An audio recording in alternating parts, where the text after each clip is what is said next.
Yes, it's time for The World This Week. 7 days, 4 Paris-based correspondents with us in The World This Week. Christopher Dickey of Newsweek and The Daily Beast. How are you, sir? Good. Also with us, Anne-Elisabeth Moutet of The Daily Telegraph and The Sunday Telegraph. How are you? Ed Cody of The Washington Post. And we've got a new kid, Philippe Moreau-Chevrolet of Le Plus, the social networking site of the French news magazine Le Nouvel Observateur. Thanks for being with us. Thanks. The World This Week, where you can always weigh in on the conversation throughout the week on Facebook and Twitter, where you can find us at Francois F24.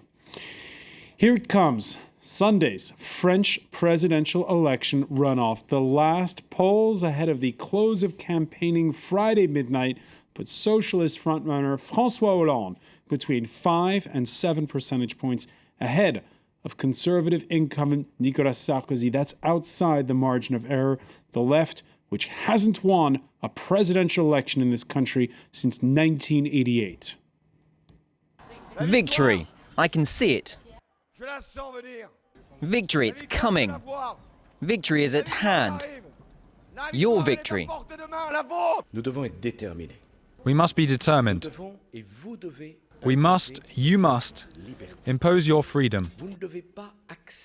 You must not accept the takeover of single-party thinking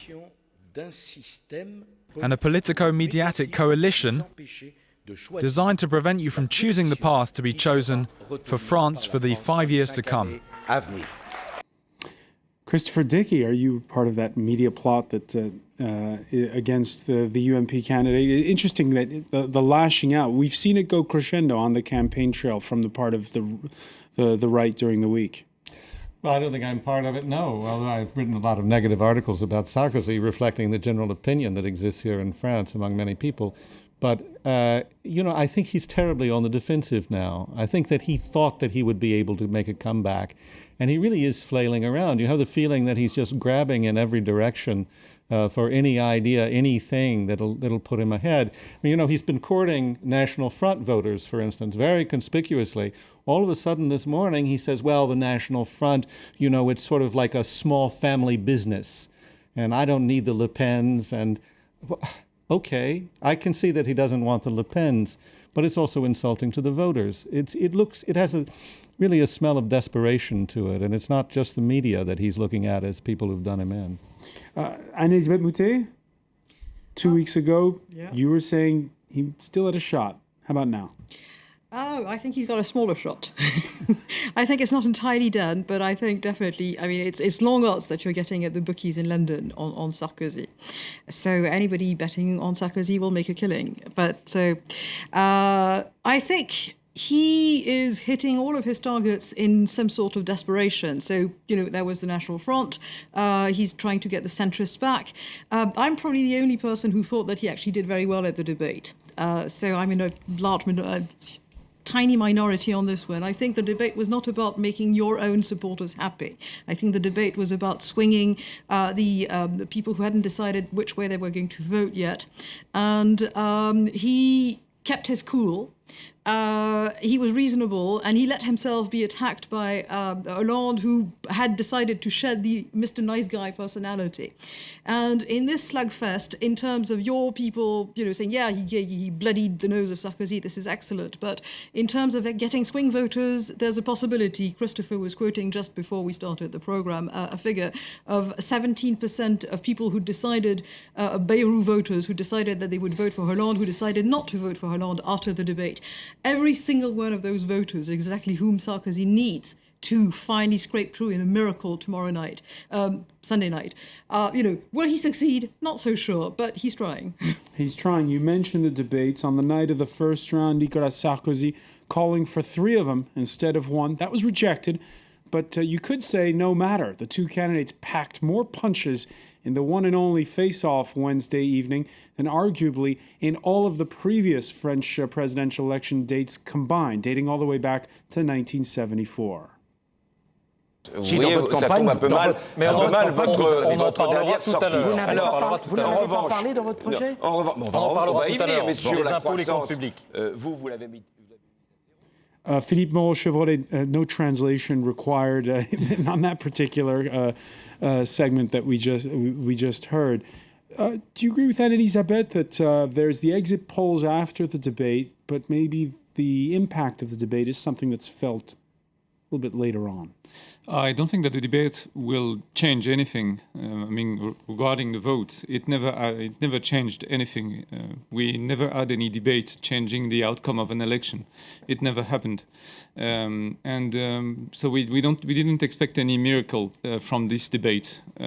Sarkozy's supporters expected a miracle because they needed one, but it was not a reasonable expectation. So, and what we saw on the debate was that for the first time, we talked about it before the program.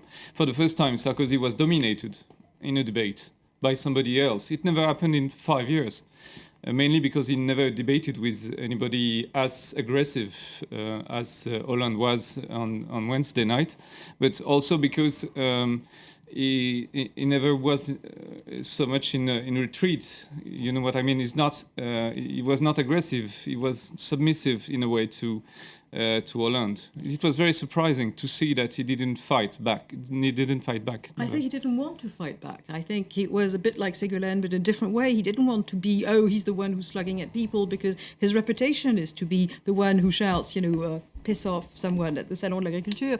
Called Hollande a liar quite a few times. But the idea was he pulled his punches on purpose, I think. Do you agree, Cody? Did Nicolas Sarkozy pull his punches during that debate?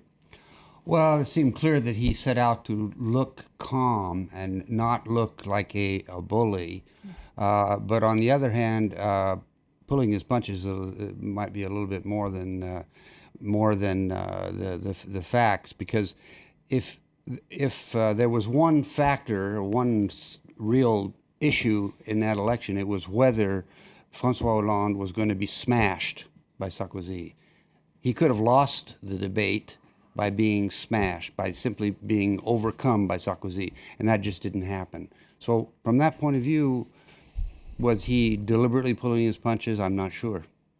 Tristan Verdeky? Well, I think Sarkozy's essential problem is that even when he scores points, the French don't like the way he scores points. You had the feeling with Sarkozy that he was always looking for a way to hit below the belt, even if he didn't have to. And that's the impression he gives. And that's why, there were polls there was one poll that's very interesting right after the debate that said Sarkozy looked more competent, more credible. But when it came to who was sympathique, Hollande was like 48% and Sarkozy was 26%. That tells you really the core story of this election. It tells you why Sarkozy's approval ratings have been in the low 30s for most of his administration. People just don't like this guy. And he wasn't pulling his punches. He was trying to be less detestable than he usually is. The problem, Sarkozy's problem is that he is forced to talk about himself because obviously the main problem is that the French people dislike Sarkozy. So he has to be nicer, he has to appear nicer, so he has to talk about himself. But the main problem of the election is the very personality of Sarkozy. So the more he talks about himself, the more people dislike him. So he can't escape from that, really. It's a trap he set on himself. And it's about 91 minutes into the debate, Sarkozy suddenly mentions Dominique Strauss-Kahn. It was at a moment where it was quite heated. Was that a smart move? Oh, yeah. It was a smart move because Strauss-Kahn, it's not just, you've got this guy whom you almost elected president or decided would be your candidate. You've got this guy who's your chief of staff and your two top advisors sort of went partying together in a restaurant in the red light district of Paris, which used to be a sex shop. Please, that was something that it was impossible not to use that, and he loved it delicately and sort of watched the repercussions. Yeah, but he lost against Hollande on that thing. Hollande just took it and said that you hired him. It was just said again. It's not so much a question of scoring points. Just in the schoolyard. It's what the repercussions are going to be afterwards. No, but it sounded like something in a schoolyard. One of the commentators said it didn't sound so delicate to a lot of people. They thought it was like a stink bomb. Yeah, it had that kind of feel to it. Whether he was right or not, this is exactly my point. Sarkozy can be right. He can say all these things, and it doesn't matter. When he makes the point, he stinks. But there's one thing we ought to keep in mind, I think, aside from personality, which plays a big role, of course, but he's the man who was in charge during the economic crisis, has put a lot of people out of work and given them a lot of economic problems that they didn't have before. And it's pretty hard to beat that rap, no matter how nice or no matter how pleasant your personality is. You were in charge when the guy lost his job. And that's a really hard burden to overcome. All right, so unemployment figures are up, and there was on Thursday the centrist candidate, François Bayrou. He garnered nearly 10% of the vote late Thursday, saying that on a personal level, even though his party didn't endorse the socialist candidate, on a personal level, he'd be voting for François Hollande. Will his voters follow him, Philippe? Is that something where, is that the final nail in the coffin for Sarkozy? It's one of the nails, but it won't be enough to seal the coffin, obviously, because only 30% of Bayrou voters are willing to vote for Sarkozy anyway, and I don't think there will be less voters than this 30% after that declaration. Bayrou won't change the minds of his voters. It's too late. I mean, he can say everything he wants. It's too late. He can't change that. 30% of the voters are determined to vote for Sarkozy, and I guess they will. And 30% are willing to vote for Hollande. I guess they will. It's too late for that kind of maneuvers. He should have talked very earlier in the campaign. It can be heard now. All of his supporters have decided to vote for somebody. I mean, some of its very close friends, political friends or allies, have decided to vote and have said so in the media. So it's too late. He should have talked sooner. It's too late for him. Ed Cody mentioning that it was on his watch that the unemployment rate went up. This week, by the way, Eurozone unemployment hitting a new record high, 10.9% of the workforce across the 17 nations that share the common currency. Particularly alarming, and you'll see it here, youth unemployment. The young who, according to surveys, voted in record numbers in this country for the far-right National Front in the first round. And again, this is one of the big unknowns, Anne-Elisabeth Moutet. How will those 18% of voters who pick the National Front in the first round, what will they actually do come election day? I think you have a sharp split between the old National Front voters, the people who have voted on the right or the extreme right, depending on how much they like the candidate, for decades now in France, ever since Mitterrand created, in effect, the National Front in 1984. But I would say that the new voters, that's a really interesting question. I'm sorry, you said that Mitterrand... The French socialist president created the National Front? The French socialist president created the National Front by giving them proportional representation with the avowed aim of splitting the right and staying in power. It was typical maneuvering by Mitterrand, who was very clever, didn't have many scruples. And it served him very well. He won elections thanks to that.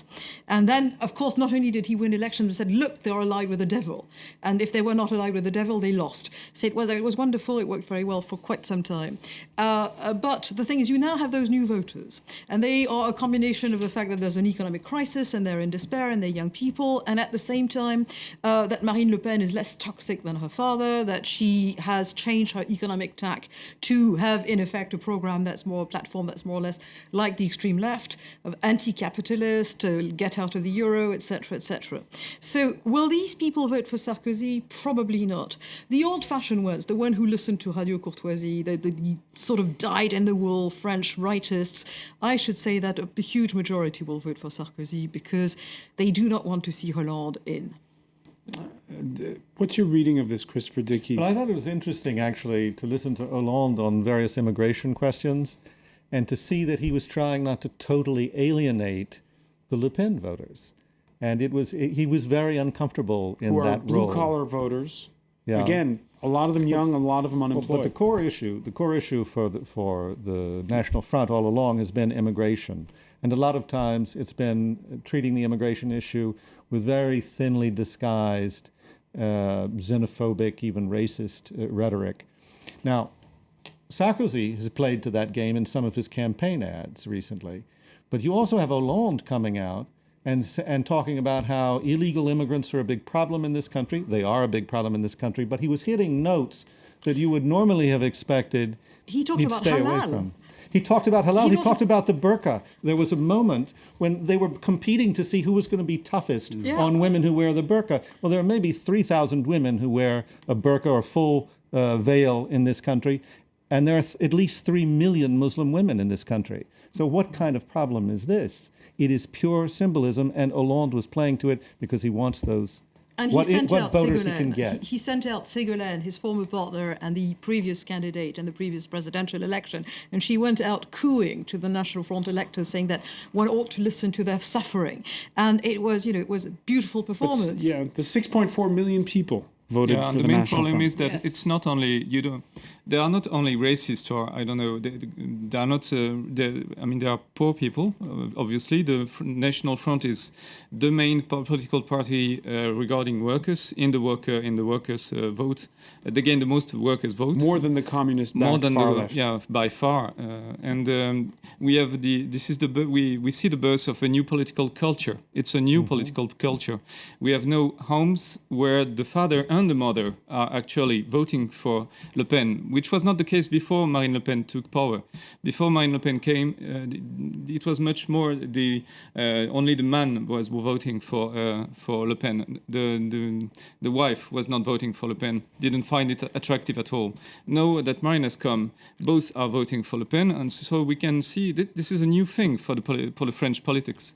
We see a new political culture, really. Yeah, and it really is a powerful movement. I mean, it's going to be fascinating to watch. Marine Le Pen set her sights on the legislative a little less fascinating when you're French. Well, By the way, why would they be frightening? you say when you're French, also when you're Greek. When we come back, we'll be looking at how a general election over there is shaping up, as well as the row or the embarrassment, you might say, between the U.S. and China over what has been now calling the Chen affair. Stay with us.